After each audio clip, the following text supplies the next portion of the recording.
First question है state which are true और false.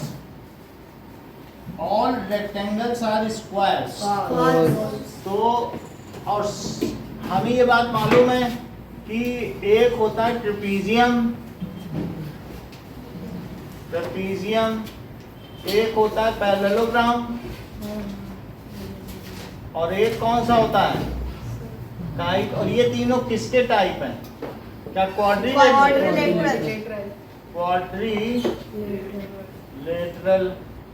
अब पैरेललोग्राम में दो हैं, या तो वो रेक्टेंगल हो जाए या रोम्बस हो जाए, इनमें से दोनों में से एक बनता है। और फिर इन दोनों के जो स्क्वायर है वो दोनों में आ जाएगा।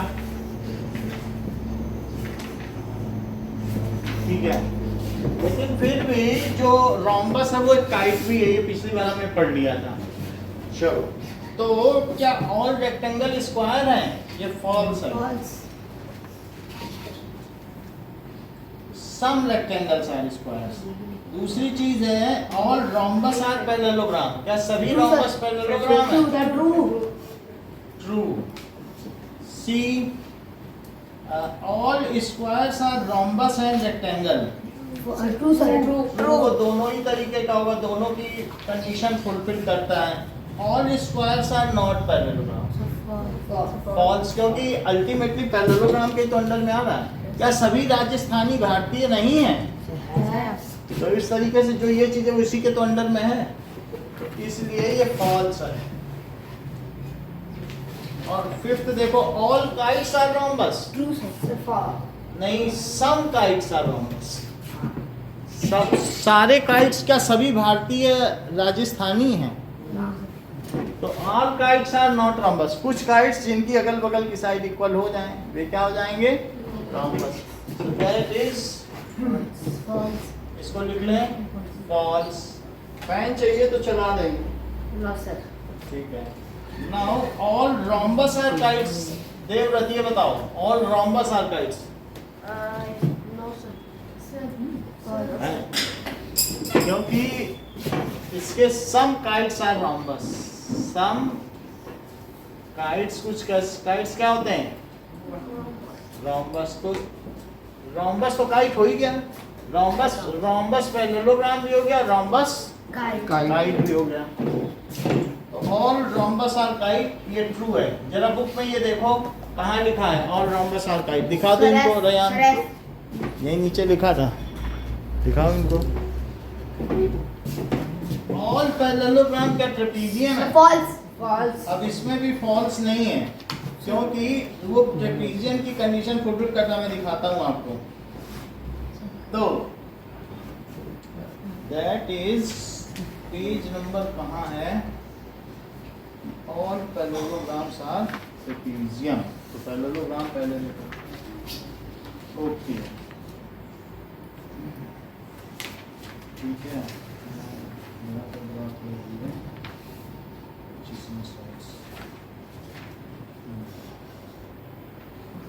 पैरेललोग्राम में पढ़ो,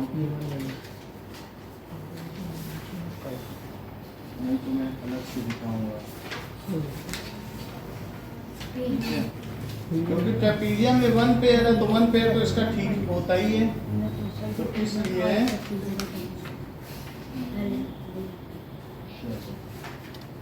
ओके मैं आपको नेट पे दिखाता हूँ।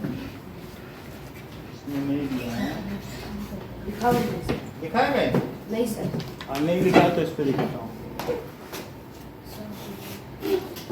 कि उसमें वन पेयर इक्वल होते हैं, पैरेलल होते हैं, उसमें दो पेयर होते हैं। तो वन पेयर का तो ये फुलफिल कर ही रहा है। All parallelograms are trapezium.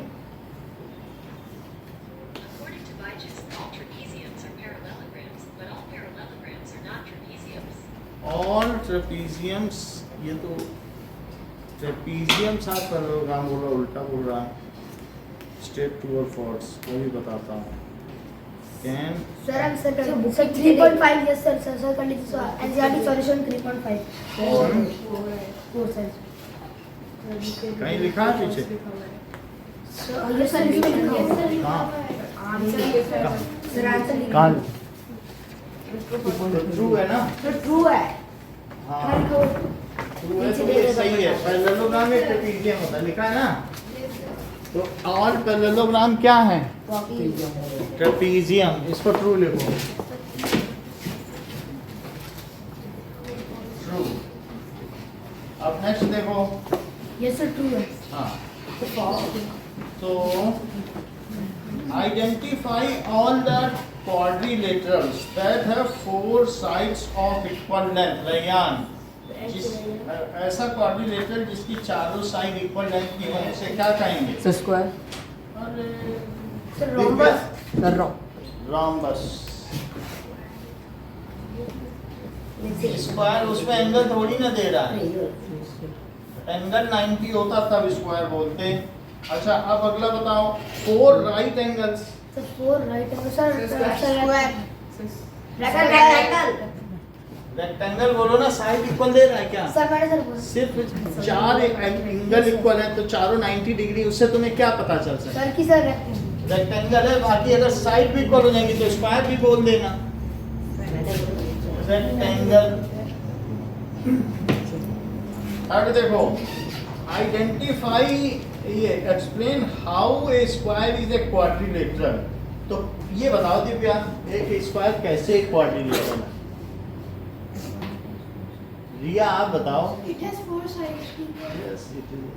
As a square has 4 sides, so as a square has 4 sides, so it is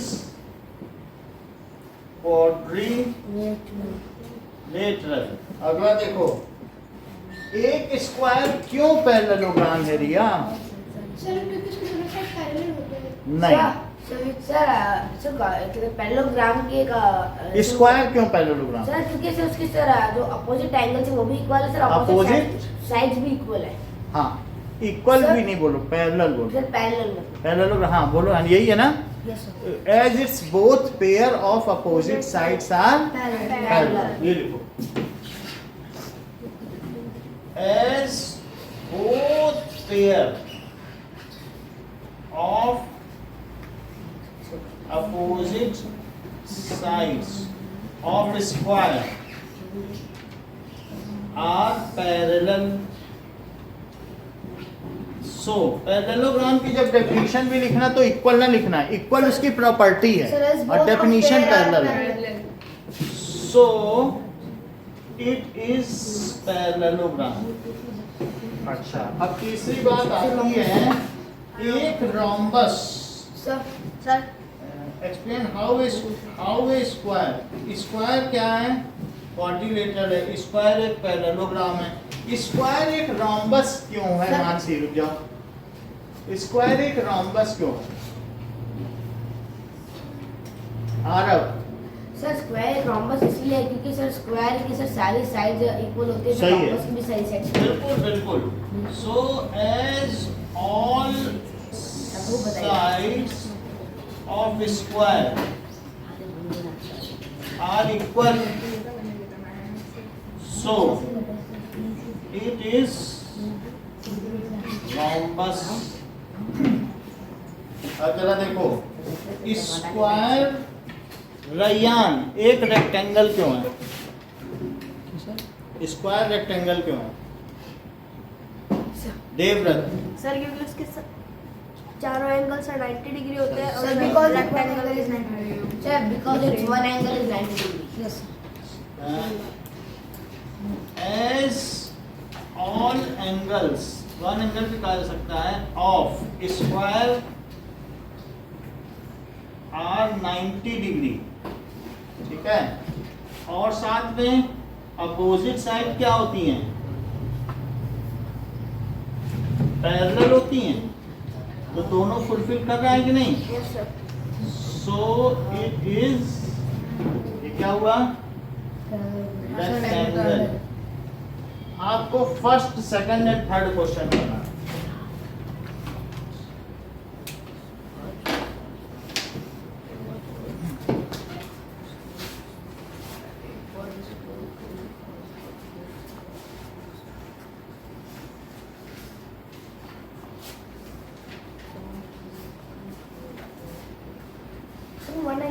a square.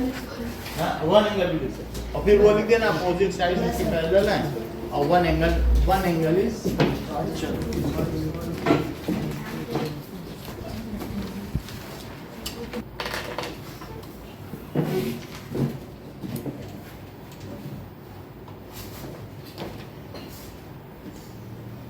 Fourth question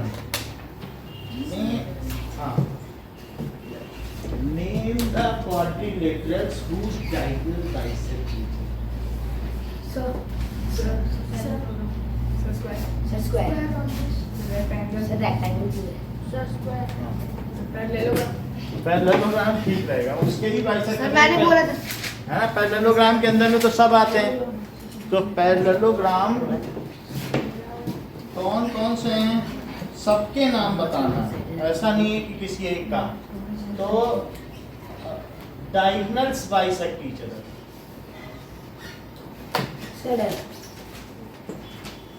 each other. तो अभी पैरेललोग्राम लेंगे तो क्या इसके डायगोनल बाइसेक्ट करेंगे? ये एक दूसरे को हाफ हाफ कर देंगे, मतलब ये चीज इसके इक्वल रहेगी, ये इसके इक्वल रहेगी। और स्क्वायर में भी ये होगा क्या? सब नाम लिखने हैं तो क्या स्क्वायर में भी डायगोनल बाइसेक्ट करेंगे?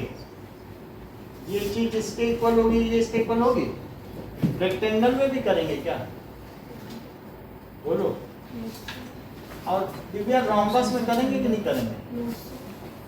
दिव्या तो कह रही रोम्बस में भी करेंगे, बहुत अच्छा जानती है। कैसे तुम इतना जानती हो? ये भी इसके इक्वल और ये भी इसके इक्वल। अब ये रोम्बस है, इक्वल भले ना हो, हम बाइसेक्ट की बात कर रहे हैं दिव्या, तो क्या बाइसेक्ट नहीं करेंगे?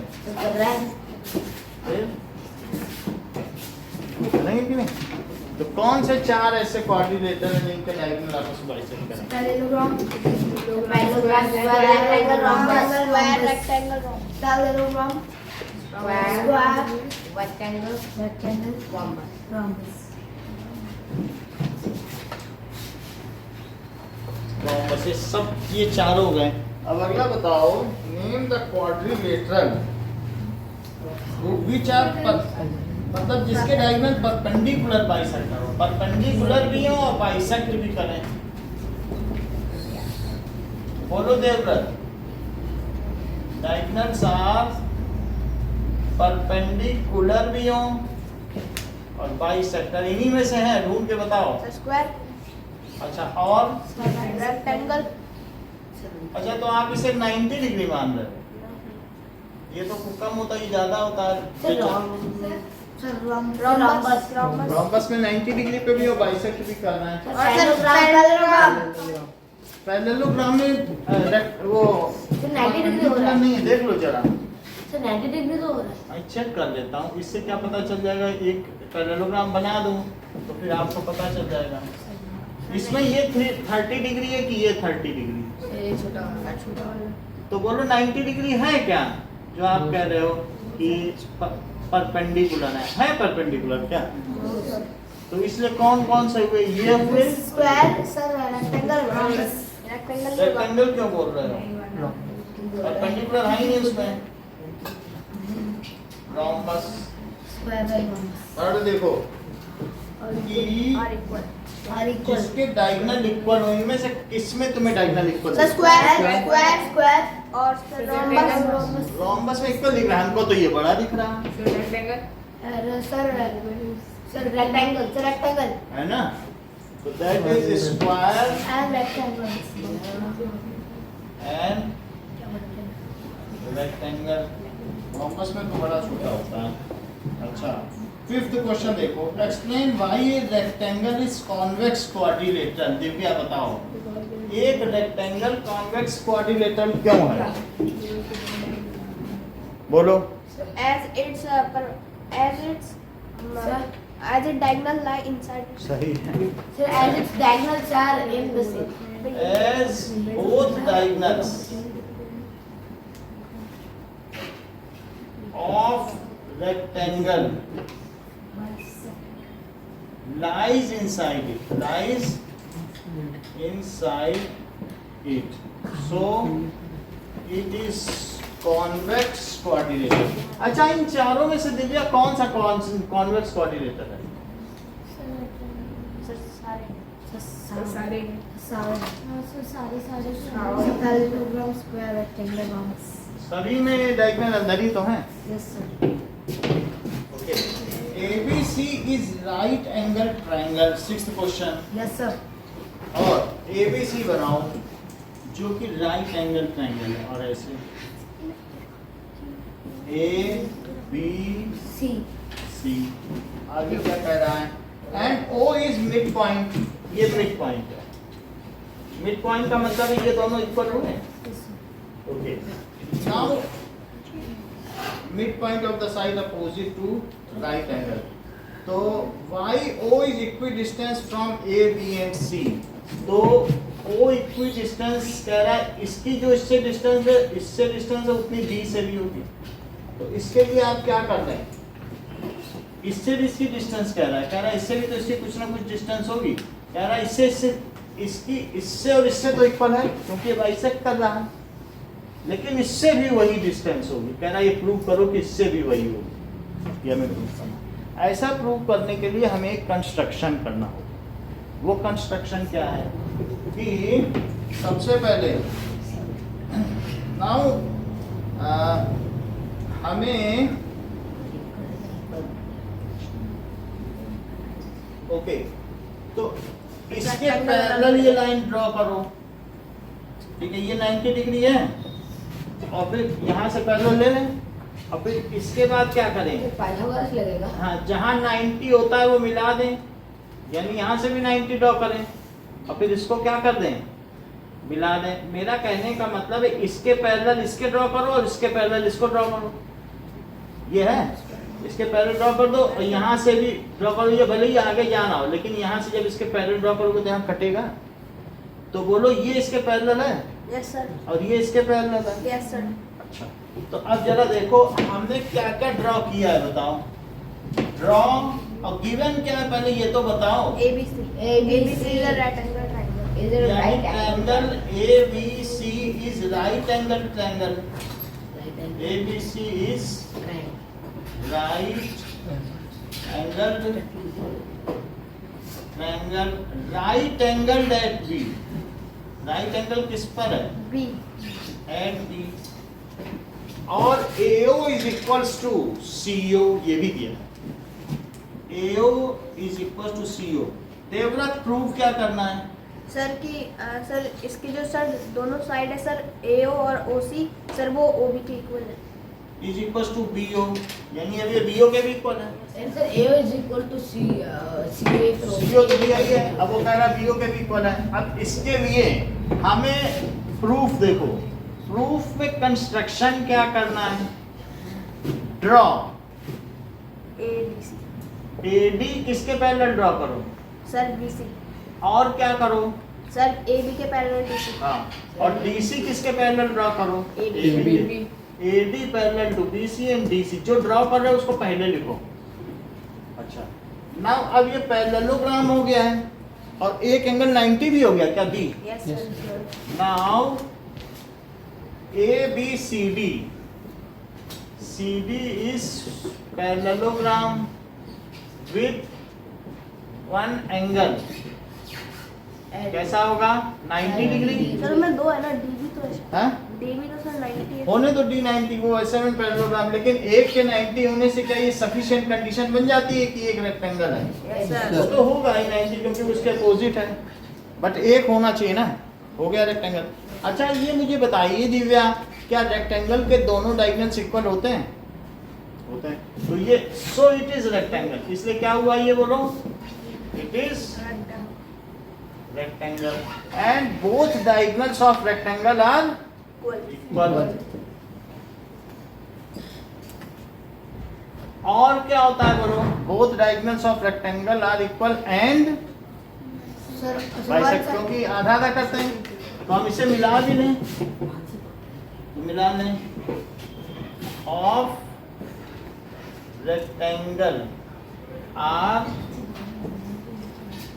equal and bisect each other। अच्छा, ये मुझे बताओ कि क्या AC BD के इक्वल है यस सर। और हाफ AC दोनों तरफ हाफ कर लो, दो चीजें इक्वल हैं तो क्या उनके हाफ भी इक्वल होंगे? जैसे दो जगह सामान रखे हैं Yes, sir. और मैं दोनों इक्वल हैं और आधा आधा ले लूं दोनों का, तो क्या वे भी इक्वल होंगे? Yes, sir. तो half of equals are also equal. तो इधर भी हाफ किया और इधर भी। हाफ अच्छा AC का हाफ क्या है रो बताओ? वीडियो। सर वीडियो और BC लिखते हैं। हाँ, AC का हाफ बताओ क्या AO है? Yes sir. और BD का हाफ क्या है? Sir BDPO। CO। तो क्या ये प्रूव हो गया? Yes sir. अब फर्दर AO ही तो CO है। AO इस किसके इक्वल है? So CO is also equals to BO। क्यों? As AO is equals to CO। तो हमारा प्रूव हो गया कि नहीं? Hence proof. अब इन दोनों को जरा इम्प्लाई एक साथ कर लो तो AO is equals to CO is equals to BO। क्योंकि दो चीज एक के इक्वल हो। मान लो दिव्या की हाइट मानसी के इक्वल और दिव्या की हाइट रिया के इक्वल, तो क्या मानसी की हाइट रिया के इक्वल हो सर जाएगी? समझाया हुआ है सर ये है ना? कि सर रियान के पास जितना पैसा है इससे मेरे पास जितना पैसा उतना है इसके पास। है कि नहीं? तो ऐसे मान लो दो चीज इसके इक्वल है तो अब ये तीनों इक्वल नहीं हो जाएंगे। सर तो इस तरीके से ये हमें प्रूव करना तो प्रूव हो गया। सर नीचे लिखो सर hence proof. आइए लिख देते हैं इति सिद्धम।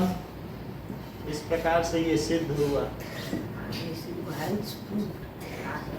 देखिए मैंने तो अच्छा अब जरा देखो 4th 5th और 6th करो। सर 6 हाँ? सिर्फ अलग से कराते हैं। 6th अलग से करा सर एक वापस समझा दीजिए सर, एक बार सर इसको वापस वापस समझा दीजिए। फिर से समझो। नाउ हमसे कह रहा है कि हमें एक रेक्टेंगल दिया है, ये सब नहीं दिया है, जो नहीं दिया उसे डॉटेड ड्रॉ करना, जो फुल नहीं ड्रॉ किया। तो हमें ABC रेक्टेंगल दिया है और B 90 डिग्री पे है, कह रहा है O दोनों से इक्वल डिस्टेंस पे है, मिड पॉइंट है, O इज मिड पॉइंट। तो हमें कह रहा है जो OA है वही OC है वही OB है, O तीनों से समान दूरी पर है। ऑल द 3 वर्टेक्स से O क्या है? इक्वल डिस्टेंस पर है। तो इसके लिए मुझे क्या करना चाहिए? पैरेलल लाइंस ड्रॉ कर लेनी चाहिए। मुझे A से एक लाइन ड्रॉ करनी चाहिए AD दीपिका किसके पैरेलल होगी? रिया BC के। और हमें एक BC भी पैरेलल ड्रॉ करना चाहिए, वो किसके पैरेलल होगी? AB के। तो फिर मैंने दो अपोजिट पैरेलल लाइंस ड्रॉ कर ली और एक एंगल 90 भी है क्या? B 90। तो ये क्या हो गया रिया? राइट एंगल तो है, मतलब ये इसके पैरेलल ड्रॉ कर लिए, इसके पैरेलल। तो parallelogram with one right angle क्या होता है? रेक्टेंगल। रेक्टेंगल के दोनों डायगोनल्स क्या होते हैं? इक्वल। और क्या वे बाइसेक्ट भी करते हैं? तो फिर हमने लिख दिया कि ये रेक्टेंगल है, क्योंकि हमने ये पैरेलल किया तो parallelogram with one angle 90 degree, so ये रेक्टेंगल हो गया। अब इससे क्या पता चला सर बोर्ड है कि डायगोनल ऑफ रेक्टेंगल्स बाइसेक्ट भी करते हैं और इक्वल भी है। तो पहले तो मैं इक्वल दिखा है ना, चूंकि ये बाइसेक्ट करते हैं तो अब आप हाफ लिखोगे तो हाफ की जगह ये लिख सकते हो कि नहीं? ये क्यों लिखा? क्योंकि डायगोनल्स बाइसेक्ट ईच अदर, तभी तो हाफ AC की जगह AO लिखा। नहीं, अगर ना बाइसेक्ट करते तो मैं AO लिखता। तो यहाँ क्या लिखना पड़ेगा? Diagonals of rectangle.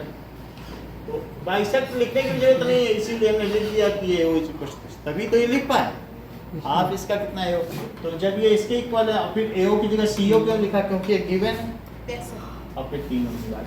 सर जब सर आप लोग सर अपने सर ये सर देंगे कि sir given and to proof. आप हमें केवल 6th क्वेश्चन करके दिखाओ। हां सर 6th तो कर लोगे ना? यस सर ये तो मिलेगा ना प्रूफ और ये सब डायग्राम से बनाऊंगा डायग्राम। सर गिवन और sir to proof. Sir given और प्रूफ तो सर आप दोनों ना लिखोगे सर। ठीक है, गिवन प्रूफ दे देंगे। चलो इसका मुझे सर पूरा प्रूफ मिला दिया। प्रूफ बेटा ऐसे सर ये पूरा आंसर मिटा दो।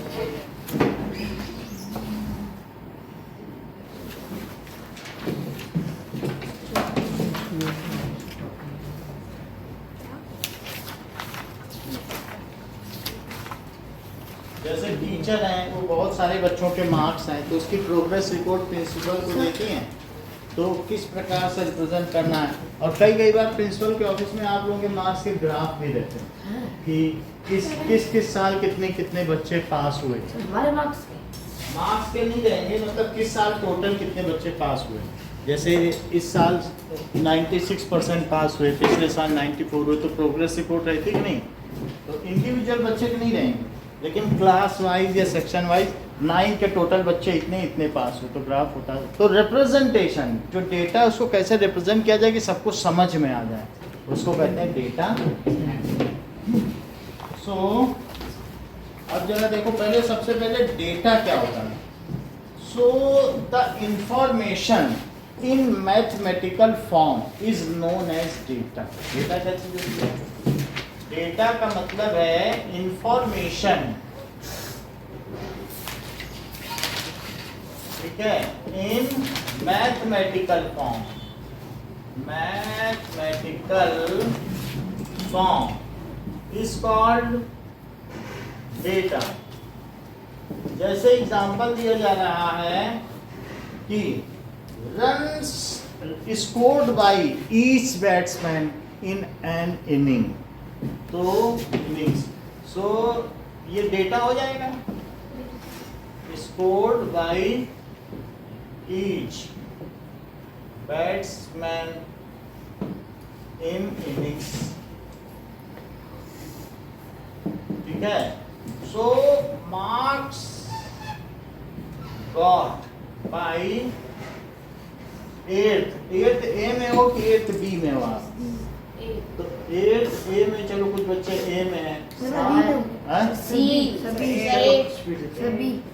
ठीक है। Marks got by eighth A students in math, तो ये भी तो डेटा हो गया। सर आगे से ग्राफ बनाएंगे बच्चे, तो ऐसे हो गया। और number of story books read by Ryan, number of story books read by each student of class, किसने कितनी कहानियां पढ़ी हैं ऑफ क्लास, तो ये डेटा हो गया, ऐसे डेटा हो गया। या हमारे नेशन की लिटरेसी रेट क्या है, कितने लोग पढ़े लिखे हैं और कितने लोग नहीं पढ़े लिखे हैं। सो लिटरेसी रेट ऑफ इंडिया, समझ आया कि कितने लोग पढ़े लिखे हैं, कितने हैं? लिटरेसी हमारे 76% लिटरेसी रेट है, उससे ज़्यादा लोग पढ़े लिखे नहीं हैं, वो पढ़ नहीं पाते हैं। तो लिटरेसी जिसमें से सबसे ज़्यादा 99% केरला में, लिटरेसी सर सबसे कम बिहार में। हाँ, literacy rate state wise in India, her state की कितनी है, तो स्टेट वाइज इन इंडिया, इन बात ना करें, मतलब इतने में, तो ये भी तो हो गया कि लिटरेसी रेट क्या है। अब ये सब ग्राफ है, लेकिन इन सबको हम क्या कर सकते हैं। So data is either collected, data का कलेक्शन करना पड़ेगा by individual for some purpose. Survey, ये एक तरीके से आपकी मैम ने क्या किया, सबका ब्लड ग्रुप ले लिया एक पेपर पे, फिर सबका फ़ोन नंबर ले लिया, तो क्या ये डेटा कलेक्शन है? यस। ऐसा किया हुआ कि मान लो किसी का एक्सीडेंट या कुछ हो जाए तो तुरंत उस ब्लड ग्रुप को देख के उसको ब्लड तो चढ़ाया जा सकता, और फ़ोन नंबर ले लिया, कोई मैसेज देना हो। सो डेटा कलेक्शन का क्या होता है, या तो either data is collected individually by the user और it is collected from magazine, newspaper और मीडिया या गूगल से। आप नहीं कलेक्ट करना चाहते तो वहाँ जाके कलेक्ट कर लो, लिटरेसी रेट सब लिखा हुआ है, लिटरेसी रेट फिर और कितने स्टेट सब वहाँ कलेक्ट कर लो। सर प्रोजेक्ट का भी डेटा सब लोग गूगल से लेते हैं, प्रोजेक्ट का भी, तो that is data collection. If data is collected by user, then it is called primary data. हम जाएं सब बच्चों से, आप लोगों से पूछे भाई अपने अपने फ़ोन नंबर दे दो, ग्रुप में ऐड करना है, तो ये प्राइमरी डेटा है। लेकिन हम आप लोगों के फ़ोन नंबर कहीं इधर उधर फेसबुक और कहीं से लेने लग जाएं तो फिर तब सेकेंडरी नहीं हो जाएगा। तो अगर हम इधर उधर से किसी मीडिया से लें तो क्या हो जाएगा, और आप लोगों से इंडिविजुअली लें तो प्राइमरी डेटा क्या है। If data is taken individually. is collected by individual, ठीक है, और by user, मान लीजिए अभी मुझे पार्टी देनी, तो मैं सबके घर जाके पूछूं भाई श्योर तुम्हें क्या पसंद है, तो उन्होंने कहा मैगी पे टॉपिंग्स डाल दो, फिर चीज़ डालकर उसके ऊपर पनीर डाल के फिर सॉस डाल देना, फिर थोड़े क्रैम्स डाल देना, फिर मुझे अच्छा लगेगा खाना। हाँ, तो ऐसे फिर मैं सबके घर जा जाके पूछूं भाई किसे क्या क्या थोड़ा चाहिए, कम करना है सर, जैसे जल्दी। तो ऐसे है। तो फिर सब ने अलग अलग अपना अपना मेनू बता दिया। वो तो प्रीतिका बोली मुझे पेप्सी चाहिए, उसमें बहुत सारा पनीर पड़ा हो, तो फिर में भी अच्छा लगेगा। तो ऐसे सब लोग अपना अपना बता सकते हैं, फिर मैं सबको पार्टी दूँ। So that is by user, then it is called, तब उसे क्या कहेंगे? Primary data. It is called Primary data. और if data is taken from some magazine, newspaper या फिर internet website, So it is called secondary data. if data is collected from magazine, newspaper, internet या website, then it is called secondary data.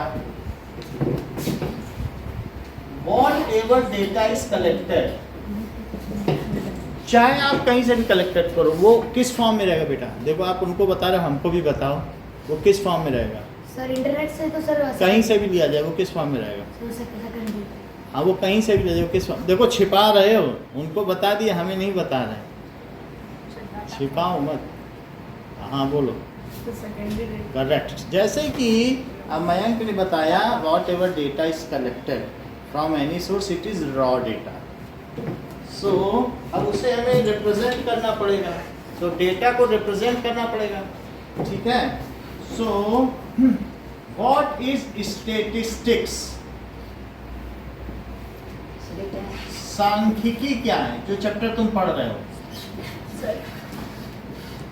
Branch of mathematics which deals with collection of data, processing of data and representation of data. उनको process करे, arrangement of data, कि ऐसे ना लिखो सबसे कम number वाला बच्चा सबसे पहले उससे बड़े, फिर तब पता तो चले, तो उसको कहते हैं प्रोसेस, अरेंजमेंट ऑफ डेटा।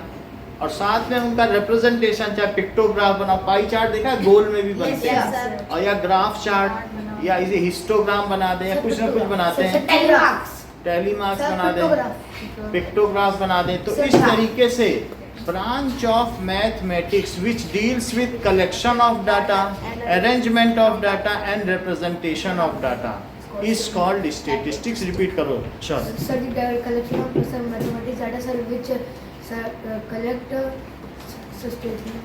बहुत अच्छी बात है। देखो सेंटेंस नहीं बना पाए, अभी तो 8th में ही है, अभी कैसे बना सकेंगे? बोलो, वो समझ में आ जाएगा। The branch of mathematics which collect the data and represent the data and arrange it in the form. तुम कैसे बता लेते हो, और बच्चे तो समझ भी नहीं पाते। सर पता नहीं इतनी जल्दी कैसे आ गई? इसको ना, इसकी बहन भी तेज है, जिसके घर में जब एक तेज होता है सब तेज हैं।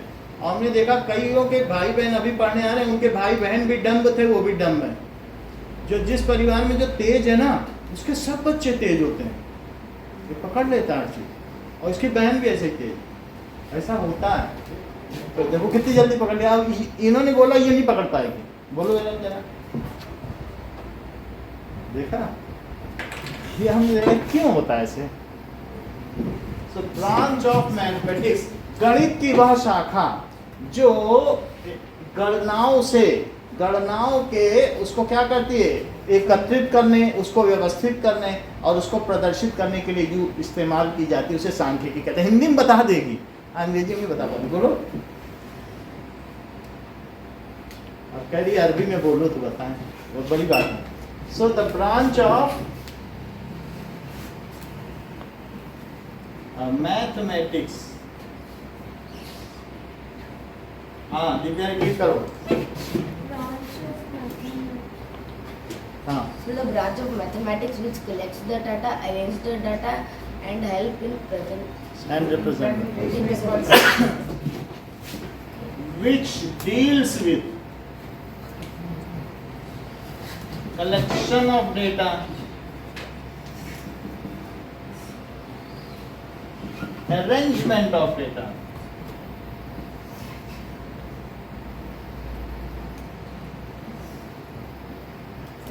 and representation of data.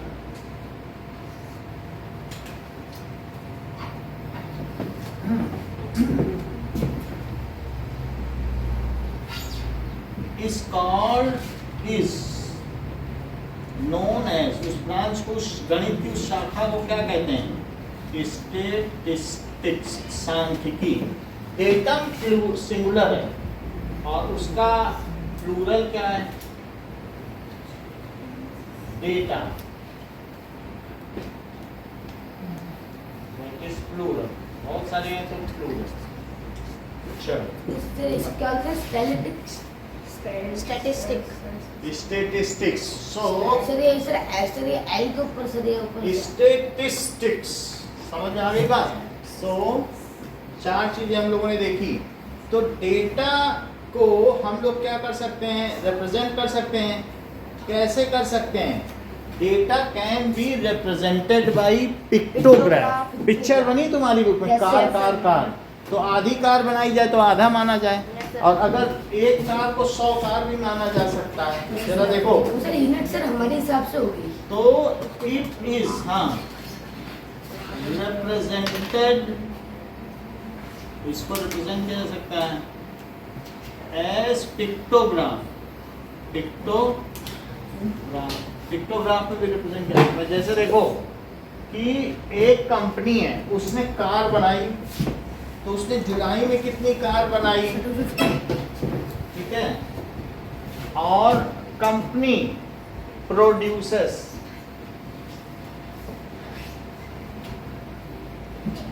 Car, तो पर मंथ का डिटेल देखो,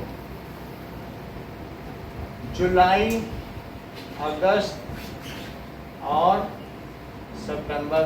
तो अगर हमें पूरी कार बना दिखानी है तो ऐसे दिखाओ,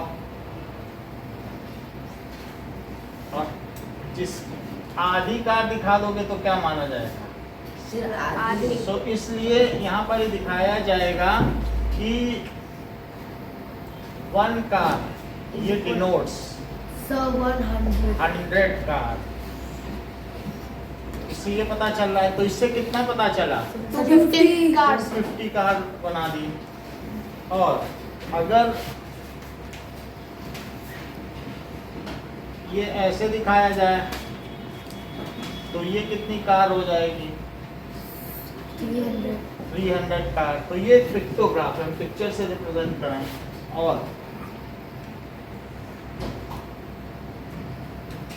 और सिर्फ इतना दिखा दें तो ये कितनी हो जाएगी? 150 कार। तो ये पिक्टोग्राफ है। तो इस चीज को क्या कहेंगे?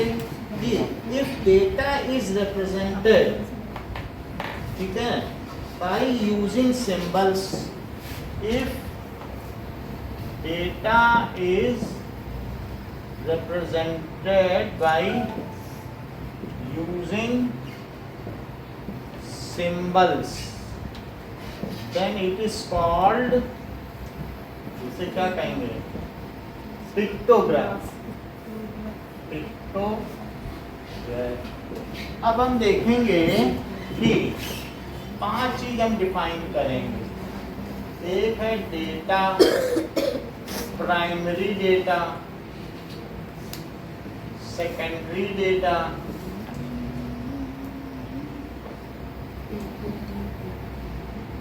स्टैटिस्टिक्स और पिक्टोग्राफ। तो डेटा रिप्रेजेंट करने के लिए एक पिक्टोग्राफ है, दूसरा क्या है? पाई चार्ट, तीसरा है बार ग्राफ, ठीक है। तो इस तरीके से हम, और कौन कौन सा है? डबल बार ग्राफ भी यूज कर सकते हैं। पाई चार्ट का मतलब सर्कल, ये सारी चीजें हैं। तो हम इन 5 डेफिनेशंस को लिखेंगे।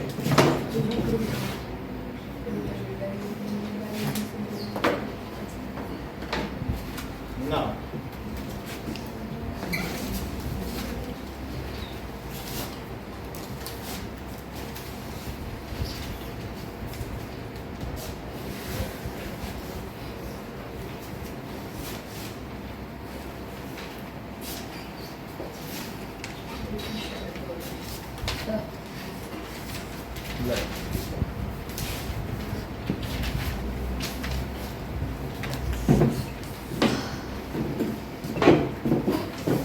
ठीक है, नोट कर लिया। सर मैंने इन फॉर्म ऑफ पिक्चर्स लिख दिया, वो भी सही होगा। इन फॉर्म ऑफ पिक्चर्स, ठीक है। पिक्टो का मतलब ये होता है पिक्चर, सिंबल है पिक्चर, ठीक है। अब देखो सेकंड क्या है representation, that is a bar graph. तो रिप्रेजेंट करें तो वो तो कैलकुलेशन के लिए टैली मार्क्स हैं कि कितने कितने किस में है, लेकिन फिर उसे रिप्रेजेंट करना पड़ता है। तो टैली मार्क्स हमने 7th में सीख लिए कि सबको जोड़ने का सिस्टम टैली मार्क्स, लेकिन जितना आ गया है अब उसे रिप्रेजेंट करना है ना। टैली मार्क्स का मतलब है जैसे बहुत सारे बच्चों के नंबर हैं तो कितने 10 0 से 10 तक कितने 10 से 20 तक सब जोड़ लिया, अब उनको रिप्रेजेंट करना है। तो टैली मार्क एक तरीके का क्या है बोलो कि अरेंजमेंट ऑफ डेटा। अभी हमारा 8th है रिप्रेजेंटेशन ऑफ डेटा, अब हमें अरेंजमेंट नहीं करना है, वो हमें देगा इतने इतने डेटा है रिप्रेजेंट करो। तो अभी 8th किस से डील करता है बोलो सर रिप्रेजेंटेशन से, हमें कैलकुलेशन नहीं करना है। पहले sir 6th collection of data, 7th का अरेंजमेंट और अब रिप्रेजेंट। हाँ, 6th में कलेक्शन था, 7th में आपस में अरेंज करना कि कितना कितना, अब रिप्रेजेंटेशन देखते हैं। तो 3 चीजें हैं। अब बार ग्राफ जरा देखिए अगले पेज पे, तो इस बार ग्राफ से क्या पता चलता है कि बार का मतलब समझते हो रॉड्स, और रॉड्स का मतलब जो रेक्टेंगुलर फॉर्म होते हैं उसे बार कहते हैं। तो इक्वल स्पेस पर ऐसे बार बनाए जाते हैं। तो जैसे ये देखो क्या बनाया गया है, इनके बीच की डिस्टेंस भी इक्वल होगी और फिर यूनिफॉर्म डिस्टेंस पे ऐसे बार बना दिए जाते हैं, उनकी थिकनेस भी यूनिफॉर्म होगी ऐसे, और साथ में उनके बीच का सेपरेशन भी इक्वल होगा क्या। ये सारी चीज ध्यान देनी पड़ती है, अदरवाइज आपका जो रिप्रेजेंटेशन है ना, कोई दूसरा सोचेगा कैसा प्रिंसिपल बैठा है, इसको बार ग्राफ भी बनाना नहीं आता। वैसे तो बच्चे बना के देते हैं, टीचर का काम होता है बनाना, ये बहुत इंपॉर्टेंट काम होता है, तो ये बच्चों को नहीं दिया जाता, टीचर बनाते। बात नहीं करो, दैट इज ठीक है। Now this is bar graph. What is the academic years here? That is 2003 से 2004। 2000 डालो, देखो तुम्हारे बगल में कौन बात कर रहा है, मना करो। हाँ तो वो खुद इसीलिए कर रहा है क्योंकि वो दूसरे को मना कर रहा है, इसीलिए बेचारे को बोलना पड़ रहा है। 2006 to 7, 2000। तुम और भी कहीं बैठ सकते हो अगर ये लोग तुम्हें डिस्टर्ब कर रहे हैं यहाँ रहो। सर मैं नहीं सर, सॉरी चलो। मुझे बात कर रहा था। Okay, now here it is 50 100 50 100 और अगले में 200 आ जाएगा, 200 150 सर 200 200। नेक्स्ट वाले में देखो ये कितना आ जाएगा 250 और सर अगले वाले 300 में ये कितना आ जाएगा 300 300 सर 350 और नेक्स्ट उससे जो ऊपर है 350 ये 350। सर बार ग्राफ क्या शो कर रहा है? अब ये हम देखेंगे शो क्या कर रहा है। Number of students in class है, नंबर ऑफ स्टूडेंट्स सर ये सर साल बता रहा 2003 से 2004 में कितने स्टूडेंट्स हैं। इन क्लास 8 ये सही बता रहे हैं। तो क्लास सर 8 में जब कोई स्कूल खुला 2003 से 2004 तक 2003-4 में 3 में एडमिशन हुआ, 4th में पास आउट हो गए, तो उनके स्कूल में 100 ही बच्चे थे 8th में। फिर जब देखा बच्चे बढ़ने लगे उन्होंने और सेक्शन खोल दिए, 2 और सेक्शन। पहले सेक्शन ए और बी थे, फिर ए बी सी डी, क्योंकि 50 बच्चे ज़्यादा एक सेक्शन में नहीं लेना है। तो फिर बाद में बताओ 4-5 में उनके यहाँ 200 बच्चे हो गए 8th क्लास में, फिर 5-6 में 250 बच्चे हो गए। अब कितने सेक्शन बन गए? 50-50 के बनाओ तो 5 बन जाएंगे, 250 बच्चे हो गए ना। फिर 6-7 में कितने बच्चे हो गए 300, तो कितने सेक्शन बन जाएंगे A B C D E F. और बोलो फिर 2007-8 में बच्चे बढ़ते ही चले जा रहे हैं, इसका मतलब वो रिजल्ट बहुत अच्छा दे रहे हैं, तो उससे उनके यहाँ बच्चे बढ़ते चले जा रहे हैं।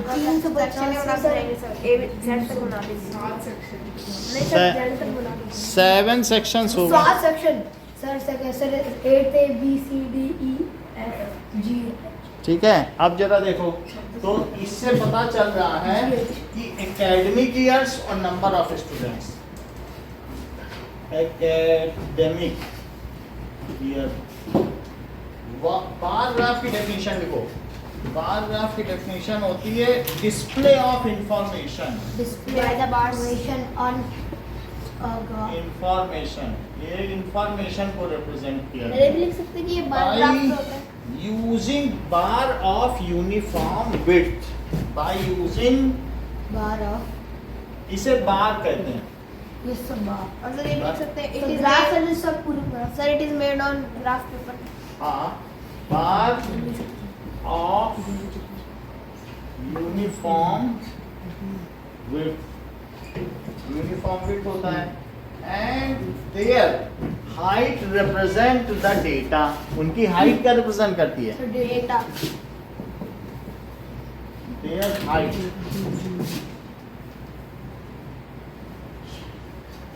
Represent the data. और इस ये डेफिनेशन किसकी है? Bar graph. Graph, bar graph. Graph. अब जरा देखो कि डबल बार ग्राफ क्या सर वहाँ देयर हो गया, वेयर होगा। है? Sir where height represent the data होगा। हाँ, where Height represent the height represents the data. कई बार ऐसा होता है कि बॉयज और गर्ल्स का भी हम लोग आपस में कंपैरिजन करते हैं, इतनी लड़कियां पास हुई, इतने लड़के तो सर पास वो हुए, double तो वो bar double graph। Bar graph है। या ये भी हो सकता है कि हम कंपैरिजन कर सकते हैं कि सर मेरे पिछले साल साइंस में इतना इतिहास लिखा है। जैसे हम एक एग्जांपल देखें, डबल बार ग्राफ बुक में दिया है। तो डबल बार ग्राफ में क्या दिया है कि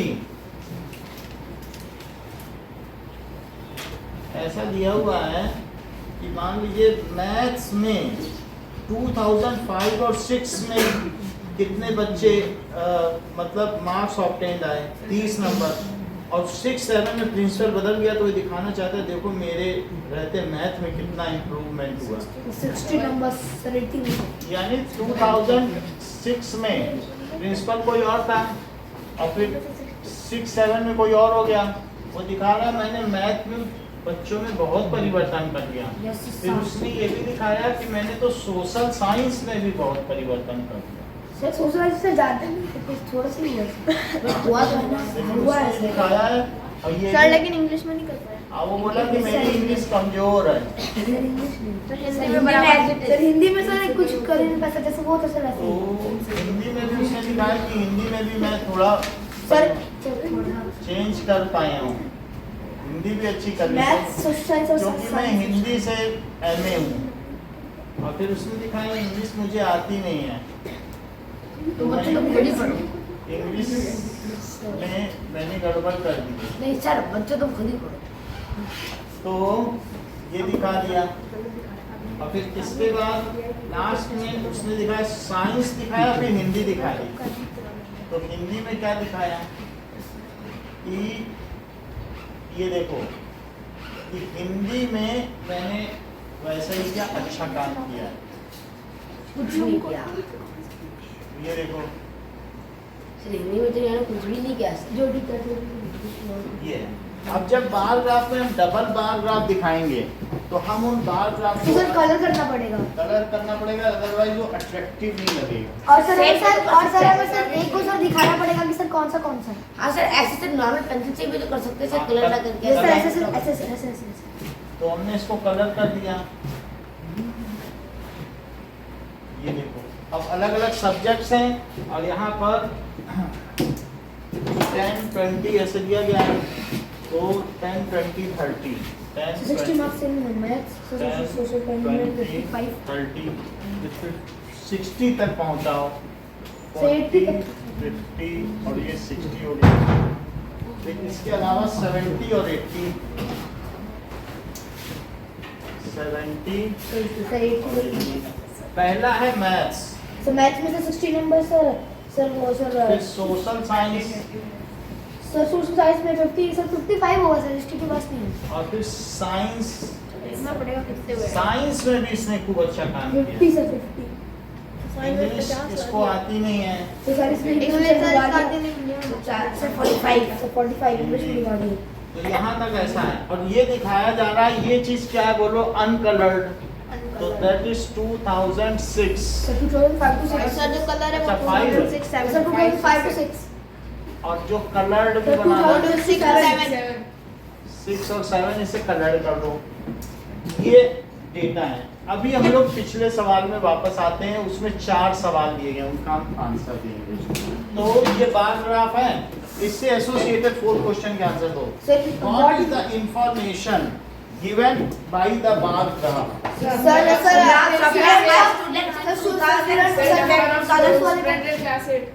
क्या? Number of students in class in various years. तो पहले का आंसर क्या होगा यहाँ पे? Number of students in class 8 in various years. 8 in various years. अच्छा, सेकंड में बताओ जरा solve. 2007 to 2008 in the number of student maximum. 2007 to 2008. Sir, increase the number of students maximum. नहीं, इंक्रीज की बात करो, ऐसा नहीं है, ये गलत बात है. मतलब सबसे ज्यादा बच्चे यहाँ से यहाँ कितने बच्चे बढ़े बताओ? सर यहाँ 100 बच्चे बढ़े यहाँ, सर 50 यहाँ, 50 यहाँ. तो सबसे ज्यादा किसमें बढ़े? 2004 to 2005. ठीक है. So from 2004-5 to 2003-4 to 2004-5 there is a increase. ऐसे लिखो. अच्छा, इन विच ईयर? तो इन 2004 लिख दो, क्योंकि 2004 में ये सेशन खत्म हुआ और इसमें ये शुरू हुआ, तो इसी में तो बच्चे बढ़े. In 2004 the increase in number of student is maximum. और वो मैक्सिमम कितना है? That is 100. अगला देखिए कि in which year sir 2007 is the number of students 2007 to 2008. Sir, in 2007 is the number of students. नहीं 2007 ये पूरा लिखना पड़ेगा. The number of student is maximum. The number of students is maximum. Next पढ़ो. State by the state by State true or false? The number of student 2005-6 is twice. क्या ये बात सही है? Then 3-4. जो 3-4 Yes, sir. में जैसे 3-4 Yes, sir. कैसे? No sir. No sir. Sir yes sir. So false. भाई ये 250 है. और sir 100 है sir. तो क्या twice है? No sir. ये 200 है. ये 300 है और ये 350. तो कहाँ twice है? False हुआ.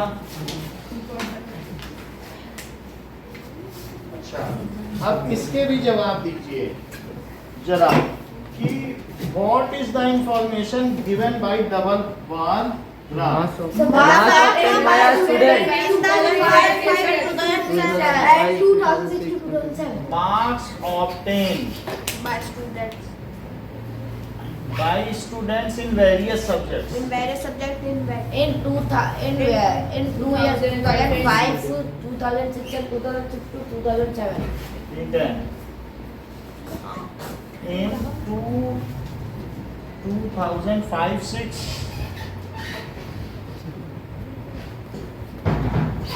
and 2006-7.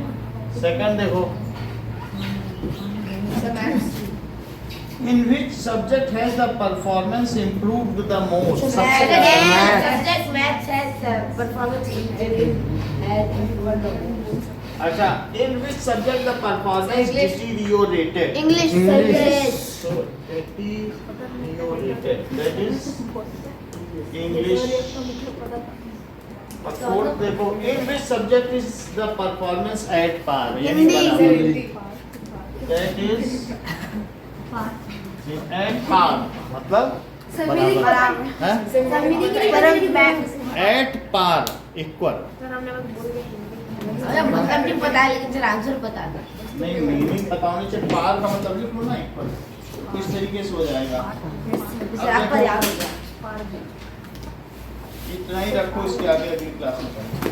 सर छुट्टियों के बाद ओके, छुट्टियों के बाद कब आना? अब 10 को आना है। 10 को मारा 10 को। हाँ, सर 10 में तो सर छुट्टी सारा 23 को। आ जाओ। अभी सर तो ऑनलाइन देखो, क्लास लगेगा सर। ये लोग ऑनलाइन ले रहे हैं तो समझ में आ रहा होगा, जब ही तो ले रहे हैं। Yes, sir. ऑनलाइन समझ में आता है पलक? सर आप ऑनलाइन लोगे छुट्टियों में? ठीक है, बोर्ड क्लियर दिखता है ना?